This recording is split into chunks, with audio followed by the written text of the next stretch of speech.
रह जाएंगे, हमारे पास शब्द नहीं कम पड़ेंगे। और हमने कोई किताबी ज्ञान हासिल नहीं किया। ऐसे कमरे में बैठकर केवल किताबी कीड़ा नहीं बने रहे। 8 साल तक मां भारती की सेवा देने के बाद नेपाल बॉर्डर के शिवहर, सीतामढ़ी, अररिया, फारबिसगंज, मतलब कोसी क्षेत्र से लेकर और यूपी बॉर्डर के गोपालगंज, भभुआ, बक्सर, सिवान तक, यानी बिहार के 38 जिला में अब तक लगभग 2400 से अधिक गांवों का हमने दौरा किया। और वो भी दौरा वैसा नहीं जैसे बाढ़ आता तो नीतीश जी करते हैं हेलीकॉप्टर से। अब बताइए कि जो 20,000 फीट की ऊंचाई से बाढ़ का सर्वे करेगा, उसको कैसे पता चलेगा कि कौन सा घर का बच्चा 7 दिन से भूख दूध के बिना रो रहा है, उसके घर के चारों तरफ पानी भरा हुआ है, कौन सा रोगी तड़प रहा है अपने खटिया पर, वो इलाज के लिए नहीं जा पा रहा है। ये तो सर्वे करने नहीं जाते, ये तो ऐसा लगता है जैसे 20,000 फीट की ऊंचाई से हेलीकॉप्टर से मजा लेने जा रहे हैं कि कौन घर ज्यादा डूबा है, कौन कम डूबा है। इनका आधा बिहार बाढ़ से परेशान रहता है हर साल, और आधा बिहार सुखाड़ से परेशान रहता है। ये बाढ़ को अवसर के रूप में देखते हैं। ये बाढ़ का समाधान नहीं निकालेंगे, समाधान निकाल देंगे तो इनका आय का स्रोत बंद हो जाएगा। बाढ़ के नाम पर बहुत फंड आता है इनके पास, विदेश से, केंद्र से, कई जगहों से, कई एनजीओ, कई उद्योगपति बहुत तरह का फंड देते हैं, और वो सारा ढकार जाते हैं जो कि इनको चुनाव में काम आता है। कुछ इनके नेता, कुछ इनके मंत्री, कुछ इनके भ्रष्ट अधिकारी, कुछ इनके प्रतिनिधि, सबके सब ढकार जाते हैं। और ये अवसर है, इनको नहीं पता कि 6 करोड़ लोग, आप देखते होंगे टीवी में, मीडिया में, सोशल मीडिया में जो कभी कभी फोटो वायरल होता है कि पूरा का पूरा परिवार पेड़ पर चढ़कर रात गुजार रहा है। देखे हैं फोटो? पेड़ पर बैठा हुआ है, लोग रात गुजार रहा है वहां। इनको उसकी दुर्दशा नहीं पता है। इनको 3 दिन तक इन नेताओं को पेड़ पर बैठा कर ऐसे ही रखिए बाढ़ में, तब इनको एहसास होगा कि मरने का एहसास क्या है। ये करना नहीं चाहते, नहीं तो इस बाढ़ को वास्तव में एक अवसर के रूप में हम लोग देख सकते थे और उसका इस्तेमाल कर सकते थे। दरअसल प्रकृति के आगे किसी का बस नहीं चलता।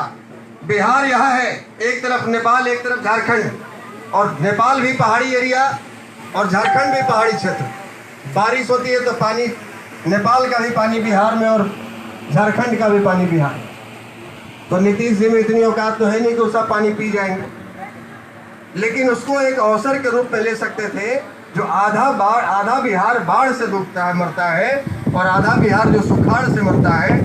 आपका लखीसराय क्षेत्र, आपका शेखपुरा क्षेत्र, आपका गया क्षेत्र, आपका नवादा क्षेत्र, आपका जमुई क्षेत्र, ये जो इलाका है जहां हमेशा सुखाड़ की समस्या रहती है, और जो गंगा उस तरफ का जो क्षेत्र है जहां हमेशा बाढ़ की समस्या रहती है। तो आप जब पटना से लेकर डोभी तक सड़क बना सकते हैं, आप पटना से लेकर मुजफ्फरपुर तक हाईवे बनवा सकते हैं, तो क्या उस हाईवे के बगल में नहर नहीं खुदवा सकते? क्या उस पानी को आप उन क्षेत्रों में नहीं पहुंचवा सकते? वहां डैम नहीं बना सकते? वहां स्टॉक नहीं कर सकते जहां लोग सुखाड़ के कारण मर रहे हैं? वहां भी खेतों तक पानी पहुंचाया जा सकता है, लेकिन करने की इच्छा शक्ति होनी चाहिए। करना नहीं चाहते, ये तो बस समीकरण मिलाते रहते हैं। अभी एक कल का स्टेटमेंट आया है माननीय हमारे मुख्यमंत्री जी का, कि दलित परिवार में से किसी की भी अगर हत्या होगी तो उनके घर के एक परिवार को सरकारी नौकरी दिया जाए। बताइए, इससे घोर जातिवादी कोई मुख्यमंत्री होगा? शर्म आता है में कहते हुए कि हम उस राज्य में रहते हैं जिस राज्य का मुखिया नीतीश कुमार जैसा एक भ्रष्ट नेता है, जो हत्या को भी जाति के चश्मे से देखता है। क्या किसी दलित का, क्या किसी फॉरवर्ड का, क्या किसी सवर्ण का, क्या किसी अल्पसंख्यक का, क्या किसी पिछड़ा जाति का, अति पिछड़ा जाति का कोई परिवार मारा जाता है, उसको तकलीफ कम होती? क्या आप उसके दुख को थर्मामीटर से नापते हैं कि दलित ही मराएगा तो उसको ज्यादा तकलीफ होगा, पिछड़ा मराएगा तो कम तकलीफ होगा, सवर्ण मराएगा तो कम तकलीफ होगा, अल्पसंख्यक मराएगा तो कम तकलीफ होगा? ये कौन सा इनकी नीति है कि दलित मारा जाएगा तो उसको सरकारी नौकरी? इसका मतलब आप हत्या को बढ़ावा दे रहे हैं कि अपने परिवार में से जिससे दुश्मनी है उसको मरवा दो, नौकरी मिल जाएगा। ऐसे तो भाई भाई की लड़ाई थी, भाई भाई को मरवा देगा कि एक भाई मरेगा दूसरे भाई को नौकरी मिल जाएगी। तो आप तो बढ़ावा दे रहे हैं, और इस जुर्म में तो नीतीश कुमार को जेल जाना चाहिए। ये कल का इनका स्टेटमेंट है। अब बिहार को बदलना होगा। अब तो बदलने के लिए सोचता सब लोग है, लेकिन रात में सोता है कि चारपाई पर सारा काम दिन भर कर लेगा, चारपाई पर सोते समय बिहार का स्थिति बहुत बुरा है, इसको सुधारना पड़ेगा, और सवेरे से फिर वही काम। तो कैसे सुधरेगा? आपके चारपाई पे सोचने से नहीं सुधरेगा। सुधारने के लिए आपको घर से निकलना पड़ेगा, आपको पबजी खेलना छोड़ना पड़ेगा, आपको ताश खेलना छोड़ना पड़ेगा, बेवजह का टाइम पास करना, गप्पे मारना छोड़ना पड़ेगा, आपको बिना मतलब का बाइक लेके इधर उधर घूमना छोड़ना पड़ेगा। अगर आने वाली पीढ़ी को आप सुरक्षित देखना चाहते हैं, एक सम्मानजनक जिंदगी देना चाहते हैं, और यदि आप बिहारी हैं और बिहार की इस दुर्दशा से आपके भीतर तकलीफ होता है, तो आप आज ये संकल्प लीजिए कि हम बिहार को बदलेंगे, और निश्चित रूप से एक दिन बिहार बदलेगा। बिहार इसलिए बदलेगा, संकल्प आप लेते हैं तो बदलेगा। एक व्यक्ति अगर ठान लेता है, व्यक्ति से ज्यादा, इंसान से ज्यादा ताकतवर, बुद्धिमान कोई दूसरा जीव नहीं है। 84 लाख योनि में कोई और नहीं है इंसान से ज्यादा ताकतवर। एक एडिसन साहब ने संकल्प ले लिया कि हम रात के अंधेरे को मिटा देंगे, तो उन्होंने बल्ब का आविष्कार कर दिया। 900 बार असफल प्रयास किया। उनके गांव के लोग कहते थे कि एडिसन लगता है पागल हो गया, ये प्रकाश को कांच में कैद करना चाहता है, ये संभव है क्या? रात के अंधेरे को दूर करना चाहता है, ये संभव है क्या? एडिसन साहब कान बंद कर लिए, तुम लोग को जो बोलना है बोलो।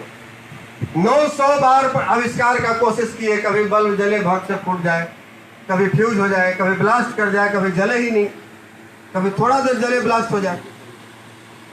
लेकिन 900 बार असफल प्रयास करने के बाद आखिरकार बल्ब का जब आविष्कार सफलतापूर्वक हो गया, जब पूरा देश और दुनिया एडिसन को, थॉमस एडिसन को पूजने लगा, तब वही गांव वाले उनसे पूछने लगे कि अच्छा ये बताइए कि आपको कैसे पता था कि 900 बार असफल प्रयास करने के बाद बल्ब बन ही जाएगा?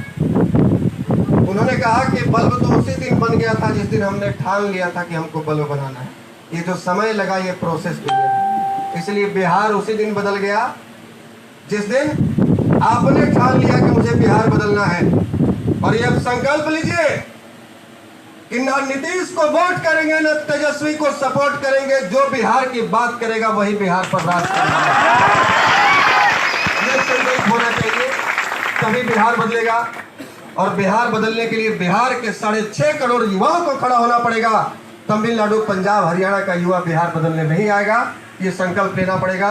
अभी और कुछ कहने का दिल है, बहुत कुछ कहना चाहता हूँ, क्योंकि हमने खटिया, चारपाई, चौकी और दरी पर बैठकर लोगों की समस्याओं को जाना है, भैया चाचा दीदी के पास बैठकर उनकी समस्याओं को सुना है, और एक खाका तैयार किया है, एक रोड मैप तैयार किया है। हमारे पास एक विजन, एक सोच है बिहार में बदलाव को लेकर, बिहार में औद्योगिक क्रांति को लेकर। और हम चाहते हैं कि बिहार के एक भी व्यक्ति को बाहर नहीं जाना पड़े रोजगार करने के लिए, रोजगार की तलाश में, अपने भरण पोषण के लिए। उसको बिहार में ही रोजगार मिले। जब हर हाथ रोजगार तभी मिलेगा जब यहाँ औद्योगिकरण को बढ़ावा दिया जाएगा, और औद्योगिकरण को बढ़ावा तब मिलेगा जब यहाँ अपराध पर पूर्ण विराम लगेगा। लेकिन आज की सरकार जो है, या विगत 30 वर्षों से जिनकी सरकारें, 15 वर्ष लालटेन छाप और 15 वर्ष तीर छाप, ये जिनकी सरकारें हैं, ये अपराधियों की वजह से सरकार में, ये अपराधी इनके लिए वोट बैंक का जुगाड़ करते हैं, इनके लिए विधायक लाते हैं, इनके लिए विधायक परेड करवाते हैं। तो ये अपराधियों की वजह से सरकार में है, इसलिए पूर्ण विराम नहीं लगा सकते। अन्यथा किसी भी मुख्यमंत्री के पास में इतना ताकत, इतना संसाधन होता है, इतना तरीका होता है कि एक मुख्यमंत्री यदि ठान ले तो 48 घंटों के भीतर अपने राज्य में अपराध पर पूर्ण विराम लगा सकता है। इसलिए यहाँ पर कोई नहीं लगाना चाहता, क्योंकि वो गुंडा टैक्स नहीं देना चाहता है, और टैक्स न देने पर वो अपने जान से हाथ भी नहीं धोना चाहता है। इसलिए संकल्प लीजिए, और आप युवा हैं, बदलना आपको होगा। हो सकता है कि हम कहेंगे कि नहीं, हम बदलाव की तरफ चल रहे हैं, हमारे पिताजी कहेंगे ना, हम तो मोदी जी को वोट देंगे, हम तो नीतीश को वोट देंगे, जंगल राज आ जाएगा। और तो जंगल राज लाने वाला कौन था?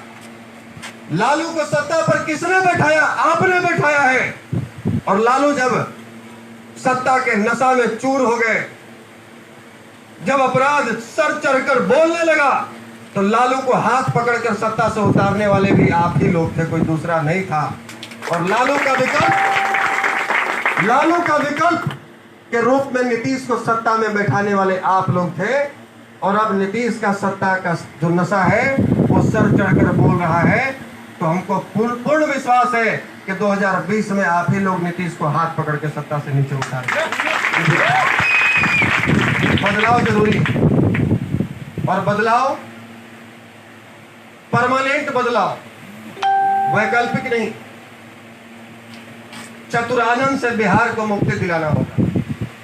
ये जो 4 चेले हैं जयप्रकाश नारायण जी के, जो छद में अनुयायी हैं, इनसे बिहार को मुक्ति दिलाइए, तभी बिहार मुक्त हो पाएगा, तभी बिहार रोजगार युक्त हो पाएगा, तभी बिहार भ्रष्टाचार मुक्त हो पाएगा, तभी बिहार अपराध मुक्त हो पाएगा।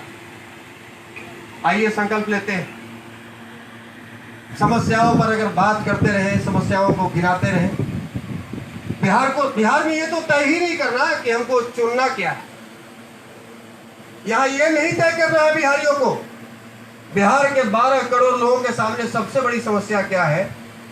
तो उनको यह नहीं तय करना कि हमारा ईमानदार कौन है और बेईमान कौन नेता है। यहाँ तो तय ये कर रहे हैं पिछले 30 वर्षों से कि कौन बेईमान कौन है। बेईमान तो दोनों है। एक ने बिहार रूपी पेड़ को, उसके डाल को, उसके पात को, उसके फल को, उसके फूल को तोड़ा और उसको नष्ट किया। तो दूसरा एक साथी आया, न वो फल को तोड़ा, न फूल को तोड़ा, न पत्तियों को तोड़ा, न टहनियों को तोड़ा। वो सीधा बिहार का जड़ खोदता है और उसमें गर्म पानी डालता है, वो नीचे से पेड़े सुखाने में लगता है। अब नुकसान बिहार को दोनों ने दिया है। तीसरे विकल्प की आवश्यकता है, और आप विकल्प आपके सामने है और विकल्प चुनना पड़ेगा। कोई भी पार्टी या कोई संगठन, कोई विकल्प 0 से शुरू होकर और 100 तक पहुंचता है, अनंत तक पहुंचता है। शुरुआत की विकल्प बच चुकी है और ये हम लोगों के लिए बड़े उत्साह की बात है, बड़े गर्व की बात है कि आम आदमी पार्टी के बाद YSR कांग्रेस जो हैदराबाद में है, उसके बाद एक तीसरी पार्टी राष्ट्रीय जनजन पार्टी है, जिसके गठन के 1 सप्ताह के भीतर बिहार का कोना कोना तक पता चल गया था कि पार्टी का गठन बिहार में हो चुका है, बिहार में एक विकल्प आ चुका है। और ये सब आप सबों के बदौलत हुआ। दरअसल पार्टी का गठन तो 4 महीने पहले हुआ, लेकिन हम लोग 8 वर्षों से लगातार जो क्षेत्र में घूमकर काम कर रहे हैं, जो 2400 गाँव का दौरा किए, आज जो ये परिवार जो 1 से शुरुआत होकर 10 लाख की संख्या में आज हमारे साथी जनसेवक जुड़े हुए हैं, ऑफलाइन ऑनलाइन, जो दिन रात समर्पण के भाव से राष्ट्रीय जनजन पार्टी को मजबूत करने पर लगे हुए हैं, ये आप सबों के ईमानदारी और आपके ईमानदार प्रयास का परिणाम है, आपके समर्पण का परिणाम है, बड़े बुजुर्गों के आशीर्वाद का परिणाम है, इनके मार्गदर्शन का परिणाम। चलिए इन्हीं सब बातों के साथ तो अपनी वाणी को समाप्त करेंगे, क्योंकि आगे दर्जनों गाँव का दौरा है। फिर कभी मौका मिलेगा तो आपके पास और मजबूती के साथ जो भी बात मैं कहना चाहता था, जो बच गया है, बहुत कुछ तकलीफ हम साझा करना चाहते हैं, क्योंकि बहुत कुछ अंदर रखे हो, तो हम जब आपसे साझा कर देंगे तो हमारा मन का बोझ थोड़ा हल्का होगा और आपका थोड़ा भारी होगा, इसलिए हम साझा करना चाहते हैं। चलिए बहुत बहुत धन्यवाद, प्रणाम, जय हिंद, जय भारत, वंदे मातरम, भारत माता की जय, भारत माता की जय, धन्यवाद।